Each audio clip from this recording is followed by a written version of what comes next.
Good morning. 5:50 in the morning, get my exercise. I should be at the airport getting the Caravan ready to go to Columbia, Missouri, then on to Rochester, Minnesota, but we've got a line of weather. Just west of Kansas City up to and north of Rochester. The guy I'm flying up there decided he wants to wait. Let's wait till 7:30, touch base then, see what's happening with the weather. So, haven't left yet. So I'm ran out, get a little exercise, go back, check with him, go to the airport. We'll see what happens. Right now, the heavy stuff is in Rochester. It'll be out of there in an hour. I think we're going to have a 3-hour break before the next weather system comes in with all the other thunderstorms. We can get up there, hangar it, spend the day, come back later, and I think we'll be okay. The good thing about the Caravan is we've got weather radar and we have NextRad weather display. And those two combined are absolutely fantastic for working through weather or around it. The bad thing about the Caravan is it's slow and slow. So you're either working through it or you're going around it. There's no going over it. See, Rochester, Minnesota's there. Columbia's way down here. The real problem now is going to be this stuff coming through Kansas City. It's moving pretty fast. I'm heading into the airport. I'm taking a gamble here that the trip may not go and I'm wasting my time, but if it goes, I want to be there. I want to be in position to push it forward quickly so we can get past that weather.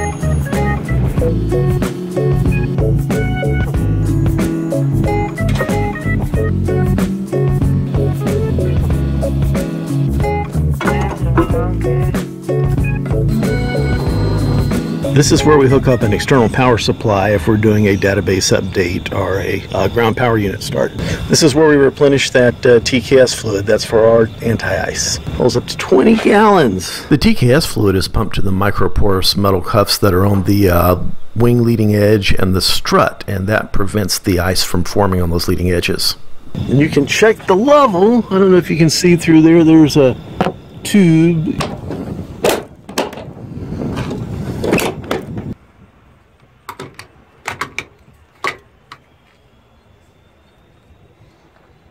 Just got scrubbed due to the weather. I caught them right before they put the fuel in the airplane. Even if you can get there and you're going to be safe, what you do need to take into account is not just your comfort level, but the comfort level of your passengers, because they probably aren't as comfortable with what you are. You get used to it, but you look out that window and it starts getting bumpy and it looks scary. You know, whether or not you're fine doesn't really matter. The perception to them is that it's scary. And that's how you lose customers, lose your passengers. Give them a good ride, make them feel good. Yeah. Gotta get some video here, get some clips. Your passengers really don't care about your incredible flying skills. The problem is, if you have to use those incredible flying skills, they're thinking something's going wrong here, something's going on.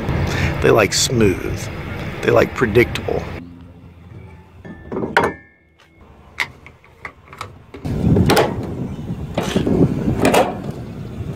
Okay, we put this bungee with the strap on here and a flag as a prop brake. And that keeps this prop from moving when you're towing it, because it could easily get damaged. Or from moving in a high wind where it could hit somebody.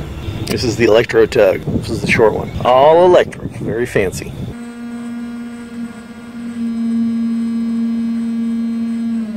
Well, even though the trip canceled, the day's not a total waste. I'm going to take a company car from here over to the St. Louis downtown airport. I'm going to pick up the Citation M2 that's been over there for a couple of days, ferry it back over here. So I get a little flying in and some things done that needed to be done. I was going to have to do that anyway. I just as soon do it today.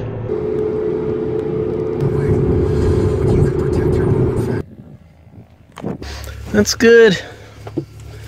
I'll put this up here in the seat. That's good.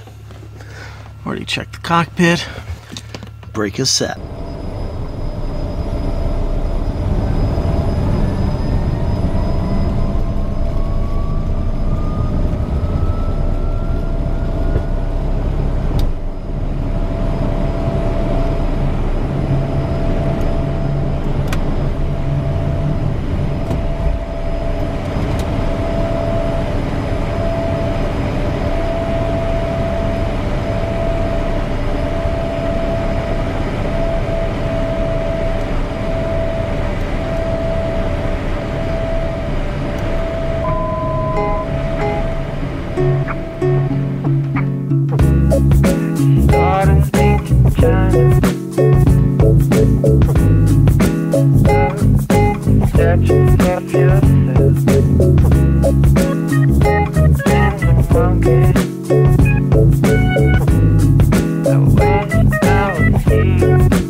Thanks for watching. Thanks for the likes and comments. And if you made it this far, you need to subscribe. That way you'll find out about future videos coming out. And if you want to buy me a cup of coffee, you can always toss a buck in my Patreon. I appreciate everything. You guys keep the blue side up, the brown side down, and fly safe. And as always, be good.